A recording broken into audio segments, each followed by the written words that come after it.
Namimili nga kami ngayon kasama ang mga sinpay ko. Tara, samahan nyo kami.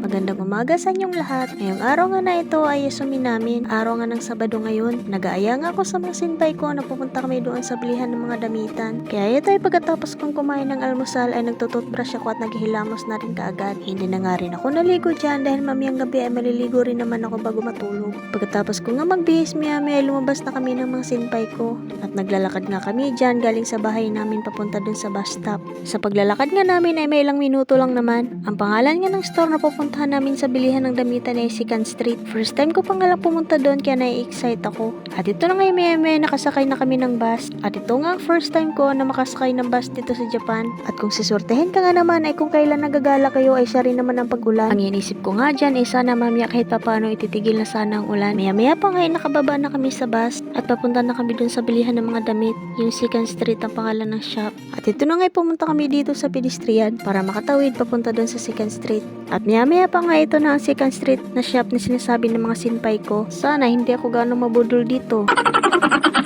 Kasi o kaniga arimasin pa tayo. Nang papasok ko nga sa shop na to ay mga pants at pantalon nga ang una bumubungad sa akin. Grabe, mahihilo ka sa sobrang dami. Hindi mo alam kung anong bibilhin mo. Siguro kung kayo ang nandito sa shop na to, lalo na kung mahilig ka sa pants, ay naku panigurado mabubudol ka talaga. At maya pa nga pumunta kami dito sa mga bag at ang gaganda nga ng mga bag nila dito. Ang mga nandito nga sa shop na to ay mga ukay-ukay lang po ito. Pero kung suswertehin ka nga rin naman ay makakuha ka rin dito ng mga branded. At dito nga sobrang dami kong mga nakikita. At dyan nga sa kinuhaan ko ng video ay dyan nga nakalagay yung mga damit ng pambata. Kagaya ng pants ng pambata, mga damit, jacket at iba pa. At ito nga may nakita akong dalawang damit at isang long sleeve. Bala ko pa naman sanang bilhin yung tatlo kaso iniisip ko ay nagtitipid tayo. Kailang mas priority ko nga binili ay ang pants lang. At maya pa nga ito ay umikot-ikot muna ako saglit. May mga nakikita ko mga sombrero, mga shorts, palda, mga long sleeve, jacket at marami pang iba. At ito na nga parang may nakikita akong mga magaganda. Pwede siya pang forma kahit summer. At ito nga tinitingnan ko ay nagustuhan ko rin. Kaso nga lang wala pa nga lang tayong budget para dyan.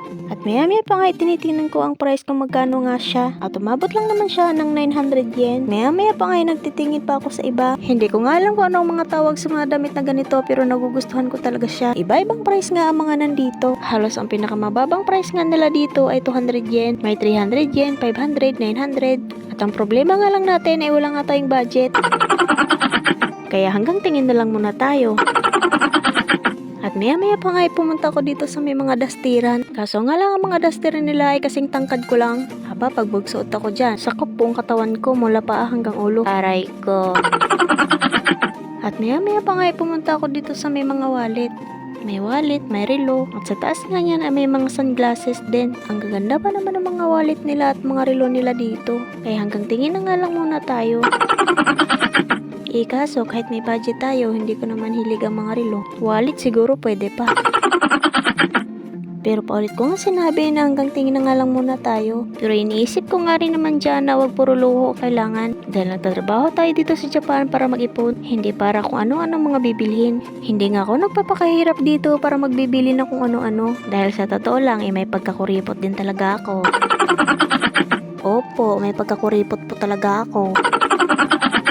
At ito na ngayon nung lumabas na kami sa unang Second Street na pinuntahan namin ay pumunta naman kami dito sa pangalawang Second Street na shop. At ito na ngayon dito bandami nakita ko mga damit ng mga oversized at may mga long sleeve din. Ang gaganda pa naman sana pero feeling ko parang hindi kasya sa akin. At ito ngay habang nagpipili-pili ako dyan ay may nagustuhan na kong isa. Hindi nga ako nagdadalawang isip at kinuha ko na yan dahil mura nga lang siya at maganda rin.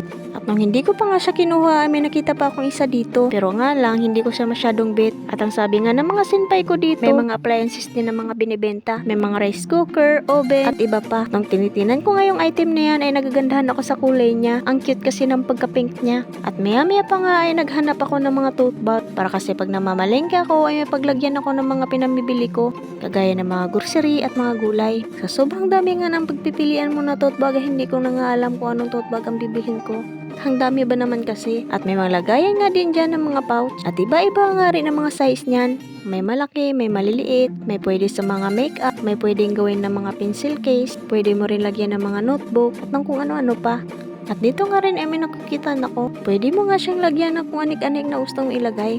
At ito na nga naghahalongkat ako dito sa may baba. Sabi ko nga sa sobrang dami, nahihilo ako kung anong bibilhin ko dyan. At pumunta nga ako dito banda sa may mga nakahangir na tote bag. Naku, ang mamura dito. At nagtitingin-tingin na nga rin ako dyan at baka may magustuhan ako. At dito nga banda ay may nakita akong parang lavender ang kulay. At may white tin. Iba-ibang tote bag nga ang makikita mo dito. Pero ang kinuha ko nga dyan ay yung tote bag na lavender ang kulay. 200 yen nga lang pala yun. Hindi ba ang mura na? At maya-maya pa nga ay pumunta na kami dito sa cashier dahil magbabayad na kami. Ang mga nabili ko nga lang doon ay yung puti na parang crochet at yung tote bag na kulay lavender. Sige, hanggang dito na lang. Maraming salamat sa panonood.